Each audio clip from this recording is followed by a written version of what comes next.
پیارے بچوں، جیسا کہ آپ جانتے ہو کہ ہمارا جو سبجیکٹ ہم نے پڑھنا ہے اس کے دو پارٹ ہیں. ایک ہے biodiversity and the second is the conservation. Today we discuss what is the conservation. Conservation is the protection and management of biodiversity. Biodiversity کی کو پروٹیکٹ کرنا ہے اور اس کو مینیج کرنا ہے. کس لیے؟ To obtain resources for sustainable development. جو ہے ترقی، جو ہے پائیدار ترقی جو ہے، اس میں جو ریسورسز ہیں ان کو بہتر طریقے سے استعمال کرنا. Biodiversity conservation have 3 main objectives. اس کے کیا ہے؟ Sustainable utilization of species. جتنی بھی سپیشیز ہیں، حیاتیات ہیں، ان کو بہتر طریقے سے ان کا استعمال، اور جیسا ہی ایکو سسٹم نیچر نے پیدا کیا ہے، قدرت نے، تو اس کو بڑا سسٹینیبل طریقے سے مینیج کرنا. To maintain life supporting system. جو لائف سپورٹنگ سسٹم ہے اس کو بھی مینٹین کرنا ہے. جیسا کہ ہمیں آکسیجن چاہیے اور ہم جو ہے پولوشن کریٹ نہ کریں اور اس کو مینٹین رکھیں، کیونکہ وہ ہماری لائف کو سپورٹ کر رہی ہوتی ہے. And essential ecological process. اور ایکالوجیکل پروسیس جو ہے ضروری، ان کو بھی ہم نے مینٹین رکھنا ہے. ایک لفظ ہوتا ہے پریزرویشن. تو difference between conservation and preservation.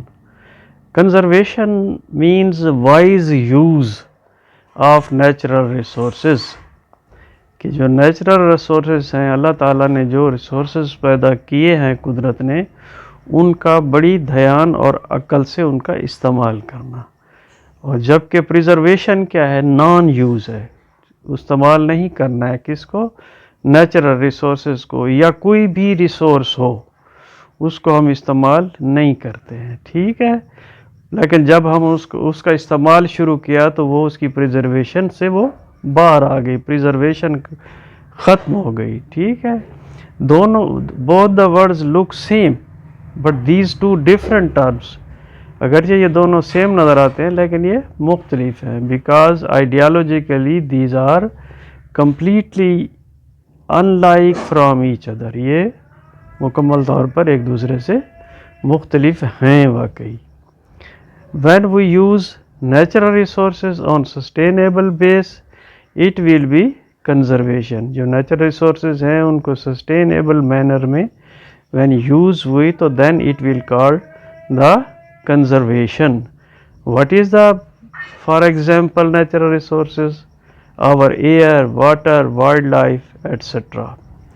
These natural resources are further divided into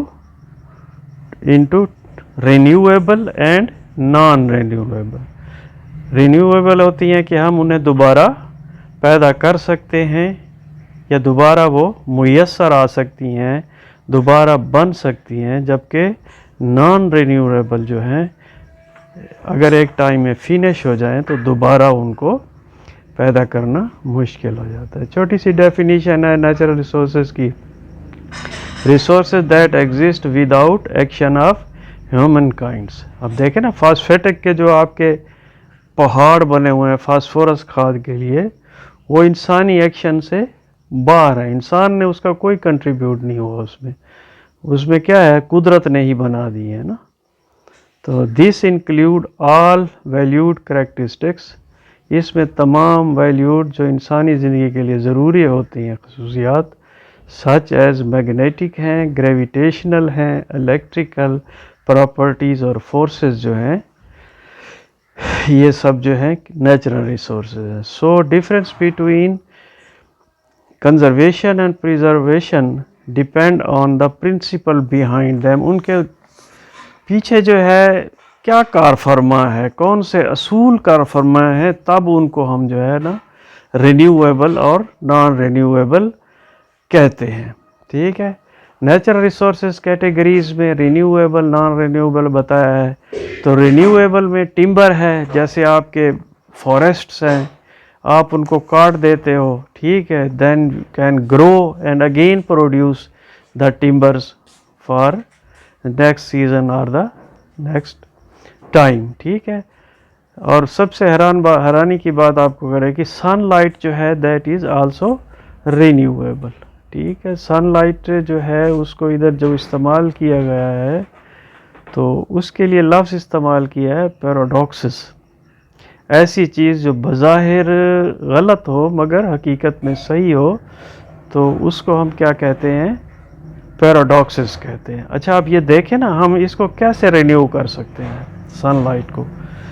یہ جو فوگ پیدا ہو جاتی ہے وہ کس سے ہوتی ہے؟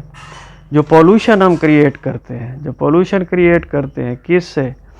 یہ جو اینٹوں والے بٹھے ہوتے ہیں ان سے، یا کراپ ریزیڈیوز کو جو ہے ہم برننگ کر دیتے ہیں فیلڈ میں، تو وہ جو پیدا ہوتی ہے پولوشن تو اس سے ہماری فوگ بنتی ہے. جب فوگ بنتی ہے تو سن لائٹ جو ہے وہ کم ہو جاتی ہے. اور اگر ہم یہ جو اقدام کرتے ہیں ان پر کنٹرول کر لیں، ٹھیک ہے، تو سن لائٹ کو رینیو کیا جا سکتا ہے. ٹھیک ہے، تو لہٰذا سن لائٹ جو ہے وہ رینیویبل میں آتی ہے. ٹھیک ہے، renewable conserving means consuming at lower rate. Definition میں یہ بنے گا کہ جس ریٹ سے ہم نے اسے استعمال کرنا ہے وہ کم ہونا چاہیے that the rate of production. جو پیدا ہو رہا ہے اس سے کم میں استعمال کرنے کو پھر ہم رینیویبل کہیں گے. تو دوسرا ہے کہ نان رینیویبل. نان رینیویبل میں کیا ہے؟ ہمارے پاس فاسل فیولز ہیں جو کہ پٹرول نیچے سے نکلتا ہے. پٹرول جو ہزاروں سالوں سے زمین میں ریئیکشن ہو کر کاربن کے پٹرول بنا ہے وہ پاسبل ہمارے لیے نہیں ہے، لہذا ہم اس کو نان رینیویبل ہوگا، رینیو نہیں کر سکتے. کول پڑا ہوا ہے، گیس نیچرل نکل رہی ہے، فاسفیٹ راکس ہیں جیسے پہلے میں آپ کو بتا چکا ہوں، زیادہ تر یہ لبنان میں ہے. جو ہم فاسفیٹک کھاد منگواتے ہیں وہ کیا ہوتی ہے؟ ہمیں امپورٹ کرنی پڑتی ہے کیونکہ ہمارے پاس جو ہے وہ راکس ہیں ہی نہیں. تو یہ کیا ہوں گی؟ اگر وہ پہاڑ ختم ہو گیا تو اس کا مقصد ہے کہ وہ دوبارہ ہم نہیں بنا سکتے، وہ نان رینیویبل ہوگا. In case of preservation means proper maintenance to a level for use of future generation. ہم نیکسٹ جنریشن کے لیے اسے جو ہے بچاتے ہیں، سیو کرتے ہیں. گولز آف کنزرویشن بایولوجی کے کیا ہوتے ہیں؟ To investigate and describe the diversity of living world. Living world کی ڈائیورسٹی جو ہے، جو مختلف انواع کی چیزیں ہیں ان کو جاننا، ان کے لیے تحقیق کرنا ہے. To understand the effect of human activity on species, communities and ecosystem. کہ ہم سمجھیں کہ انسان کی ایکٹیویٹیز جو ہیں، جتنی سپیشیز پائی جاتی ہیں، کمیونٹی جو ہیں بنی ہوئی ہیں نیچرل یا ایکو سسٹم نیچر نے بنائے ہیں، ان پہ ہم کتنے اثر انداز ہو رہے ہیں. جیسے کہ ایگریکلچر لینڈ ہے، نیچرل ایکو سسٹم بنے ہوئے ہیں وہاں، تو وہاں ہم جو ہے اگر بلڈنگز بنانا شروع کر دیں، اپنے طور پر کالونیز بنانا شروع کر دیں، تو that will be affected by our human activities سے وہ ڈسٹرائے ہوں گی. تو اس کو کیا ہے سمجھنا ہوگا کہ ہم جو ہے ان کو بچائیں. To develop practical interdisciplinary approaches to protecting and restoring biological diversity. کو پروٹیکٹ بھی کرنا ہے اور ریسٹور کرنا ہے. ٹھیک ہے، ٹیسٹ میں ہے کہ what is the main purpose of biodiversity conservation. آج کیا ہے؟ protect plant, animal, microbial and genetic resources for food production کے لیے، تاکہ زیادہ سے فوڈ زیادہ پیدا ہو سکے انسان کے لیے، اینیملز کے لیے. Agriculture and ecosystem function such as fertilising the soil. کیا ہوں گے وہ؟ زمین کی فرٹیلیٹی کو ہم مینٹین کریں. جیسے ہم کراپ ریموو کرتے ہیں اور اس کے تمام ریزیڈیوز جو ہوتے ہیں وہ ہم ان کو یا برن کر دیتے ہیں، ٹھیک ہے، تو وہ دوبارہ زمین میں انکارپوریٹ کرنے چاہیے تاکہ فرٹیلیٹی، وہ نیوٹرینٹس واپس چلے جائیں زمین میں اور فرٹیلیٹی مینٹین رہے. ٹھیک ہے، ریسائکلنگ نیوٹرینٹس، اور دوبارہ وہ نیوٹرینٹس جو ہے ریسائیکل ہو جائیں گے اور نیکسٹ کراپ کو وہ مل جائیں گے بجائے اس کے ویسٹ ہونے کے. ریگولیٹنگ پیسٹ اینڈ ڈیزیز، ان کے لیے جو ہے بایولوجیکل کنٹرول کرنے چاہیے تاکہ جو ہے پریڈیٹرز جو ہیں وہ نقصان دہ کیڑوں کو مار کر ختم کر دیں اور ہمیں پیسٹیسائڈ استعمال نہ کریں. کنٹرولنگ اوریجن، جو زمین کا بہاؤ اور کٹاؤ ہے اس کو بھی کنٹرول کریں. اینڈ پولینیٹنگ کراپس اینڈ ٹریز، اور پولینیشن جتنی زیادہ بڑھے گی، جتنے ہی وزٹنگ انسیکٹس جو ہیں کراپ میں رہیں گے، اتنی ہی فرٹیلائزیشن ہوگی اور اتنا ہی سیڈ سیٹنگ جو ہے وہ زیادہ ہوگی اور اتنی ہی پروڈکشن ہماری بڑھے گی. ٹھیک ہے بیٹا، تھینک یو ویری مچ.